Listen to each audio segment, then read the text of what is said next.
I'm Andrea Adelson. I'm the editor of the Laguna Beach Independent. I'm here with Elizabeth Pearson to talk about the proposal for a skateboard park in Laguna, or at least the intention to explore the possibility of one. Elizabeth, can you give me some idea if there's any suitable land in Laguna for such a park? Well, there's a perception in Laguna that the city owns a lot of land that's vacant that can be used for a lot of different kinds of purposes, and it's simply not true. We own a lot of small residential lots that are spotted, throughout Laguna Beach, but in terms of large parcels that are not already designated for specific purposes, we really have very few locations where we could put a skateboard park. A skateboard park takes a lot of land if you're going to do it right. And so I think what we would have to do is possibly see if there are other entities that might have land that could be donated or designated for the use of a skateboard park if we were to go that route. There are monies that have been raised over the years for a skateboard facility that total, under $200,000.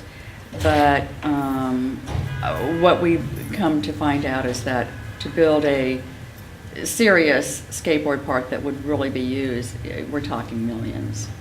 So that would be the other, the other issue is where's the money going to come from. So that $3 million estimate came from? We started to do some research, our staff has. We're fortunate to have a new staff member who is the assistant to the city manager, who has worked in a city where a skateboard park was built that is, world renowned. And so some of the initial numbers that we got were it's in the millions. Well, now we know that the initial expense was around $4 million to build it on land that was donated by a corporation. It's a large parcel of land. The land was donated by Bank of America. It was in 2002. And this was in Lake Forest? In Lake correct? Forest. Okay. Donated by Bank of America. It was built by the city under a public-private partnership with Etnies, which is a skate shoe company headquartered in Lake Forest.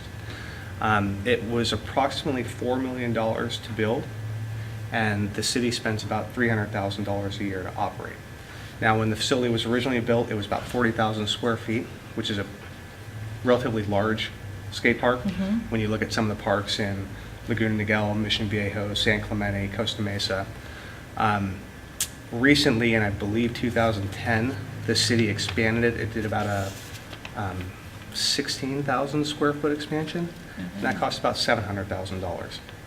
The city staffs the park with a full-time skate park manager, and there's part-time staff that work there as well.